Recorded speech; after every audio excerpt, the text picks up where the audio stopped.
Bonjour et bienvenue pour une nouvelle vidéo. Aujourd'hui, je suis très heureuse de faire cette vidéo dans laquelle je fais un suivi sur mon année sans achat. Je fais mon année sans achat depuis le 1er janvier, donc ça va faire 3 mois et je vais vous parler aujourd'hui de ce qui va bien, ce qui va moins bien, où est-ce que j'en suis là-dedans. Si c'est la première fois que vous visitez ma chaîne, bienvenue et merci d'être là. Je m'appelle Sylvie Marie et en 2021, je me suis donné le défi de devenir minimaliste. Ce qui veut dire que je ne le suis pas du tout présentement. Si vous aimez ce genre de contenu, n'hésitez pas à vous abonner à ma chaîne afin de ne manquer aucune de mes prochaines publications.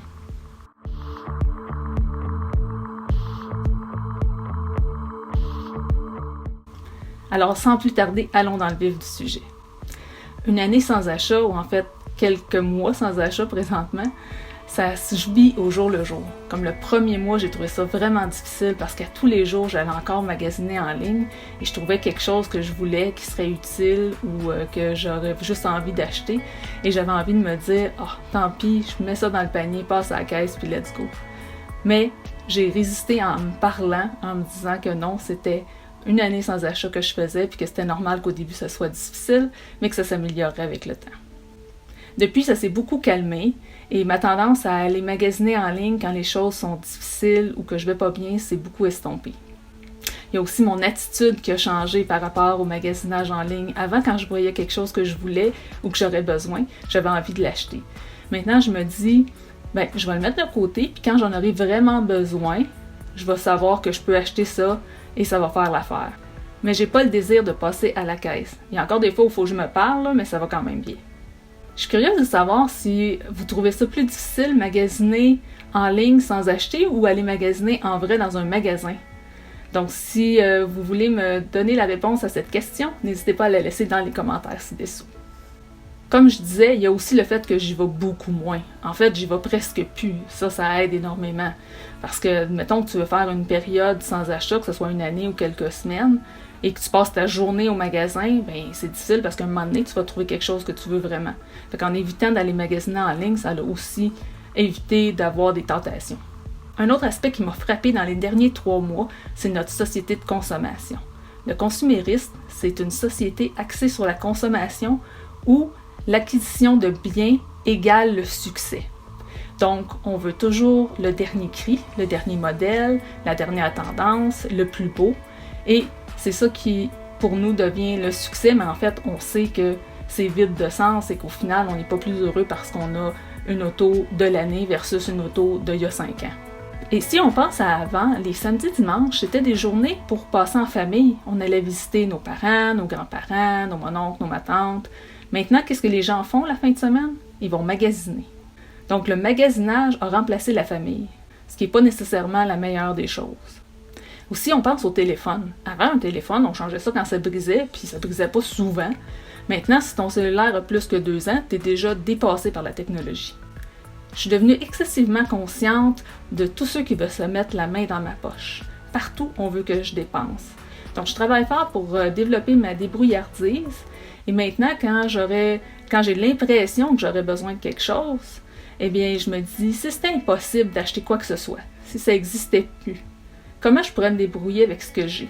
C'est surprenant comment juste cette question-là nous amène à trouver des solutions aux problèmes qu'on a sans avoir à dépenser une seule scène. Naturellement, tout le temps que je passais en ligne, il a fallu que je l'occupe. Donc, qu'est-ce que je fais pour passer le temps sans dépenser d'argent? Eh bien, j'ai renoué avec certains passe-temps, comme la lecture. Surtout la lecture de romans que j'avais mis de côté depuis plusieurs années. Et là, je me suis pris à adorer ça, lire des romans, et à lire presque tous les jours. J'ai aussi repris d'autres passe-temps, comme le piano, que j'avais mis de côté depuis plus d'1 an. Alors, j'ai repris l'apprentissage du piano, et ça m'occupe amplement les temps libres que j'ai. Le plus difficile à trouver, ça a été de trouver des passe-temps que je pouvais faire le soir quand je suis fatiguée.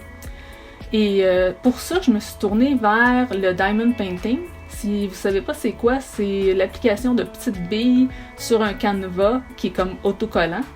Et j'en avais déjà quelques-uns qui étaient restés dans une armoire, donc j'ai sorti ça et je me suis mis à faire ça.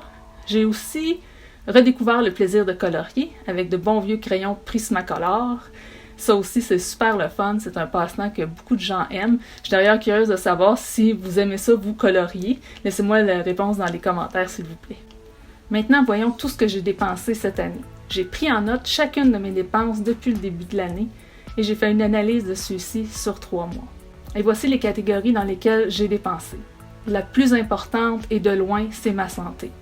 J'ai quelques problèmes de santé que je soigne en voyant un médecin, un ostéopathe et en prenant plusieurs médicaments qui ont quand même un certain coût, mais j'ai pas vraiment le choix de cette dépense-là et c'est une importante dépense dans mon mois.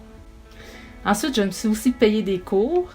Comme je le disais dans une autre vidéo, j'ai pris des cours de peinture et maintenant je prends aussi des cours de ballet parce que c'est le seul sport que je fais, la seule activité physique que je fais, donc je considère ça comme étant un bon investissement.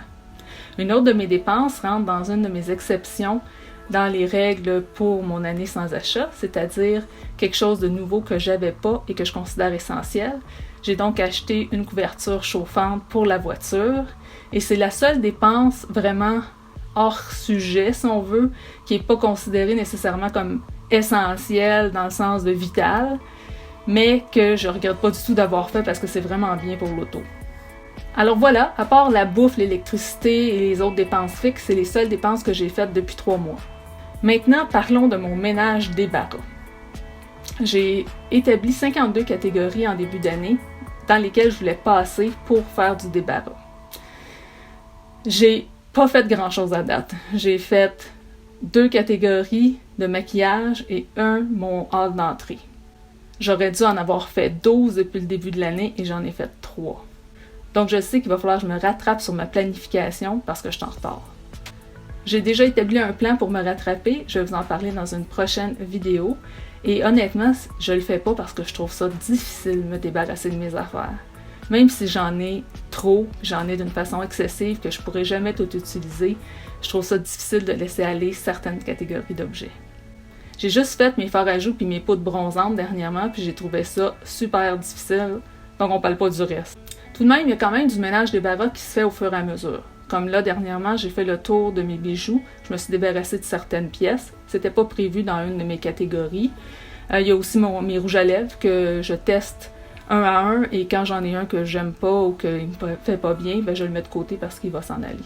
Mais il faut absolument que je m'y mette sérieusement parce que je veux avoir passé à travers l'appartement cette année. Et de toute façon, vous allez le savoir parce que je vais en parler dans mes prochaines vidéos. Alors voilà pour le premier trimestre de mon année sans achat. Est-ce que vous avez déjà fait ça, vous autres, une période où vous achetez rien? Si oui, laissez-le moi savoir dans les commentaires. Puis si ça vous tente d'en faire une, laissez-le moi savoir aussi. Si vous avez aimé cette vidéo, n'oubliez pas de mettre un petit thumbs up et de laisser un commentaire, ça peut être même juste un emoji, parce que ça aide YouTube à me suggérer à plus de gens. Merci d'être resté jusqu'à la fin de cette vidéo et n'oubliez pas de ne pas attendre d'avoir atteint la destination pour avoir du plaisir, mais d'avoir du plaisir sur le chemin vers celle-ci. Merci et on se voit dans une prochaine vidéo. Au revoir!